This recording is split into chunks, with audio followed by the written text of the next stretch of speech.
naman tayo sa pagwawakas ng araw na ito. Mamahinga tayo sa gawaing araw upang manatiling sariwa at manibago ang bawat damdamin. O Diyos, dahil sa iyong mawaing puso, kami nagpapasalamat sa pag-alaga mo sa aming kalusugan sa araw na ito. Patawarin mo po kami sa aming pagkakamali at sa aming di pagbibigayan. Buksan mo po ang aming puso para sa kapatawaran at pagmamahalan. Alisin mo po ang bigat na dala ng mga problema at bigyan mo po ng kaligayahan ang mga namimighati. Ipinapanalangin po namin ang kaligtasan ng mga naglalakbay, ng mga nagtatanod sa kalusugan, kaligtasan ng bansa at ang may mabibigat na tungkulin.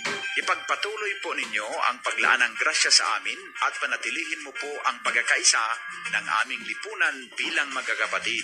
Amen. Muli po naming winawakasan ang isa na namang araw ng broadcast. Inyo pong napakinggan ang DZGB, isang pangkomersyal na himpilan ng radyo na pag-aari at pinamamahalaan ng PBN Broadcasting Network Incorporated at may kapahintulutan sa komisyon ng telekomunikasyon na may lisensya bilang 0280-70. Ang DZGB ay naglilingkod sa inyo araw-araw mula 5 ng umaga hanggang 11 ng gabi na may lakas na 10,000 watts. Ang aming studio at transmitter ay matatagpuan sa JB Bayona Building, Imperial Court Subdivision, Legazpi City. Ang himpilang ito ay pinangangasiwaan at isinasaayos ng mga kawaning lisensyado ng National Telecommunications Commission. Ronald Baldo, license number 2K-1PB24949. Ramer Tanay, license number 93-1PV-6853. Arcadio Napolis Jr., license number 96-1PB-18168A. Nemesio Flora, license number 99-1PV-23881. At Electronics Communication Engineer Garnet Darilag, license number 0000036. Mga kababayan, ang pambansang awit ng Pilipinas.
Mama, baka sa mo kay cellphone. Asa mo pa?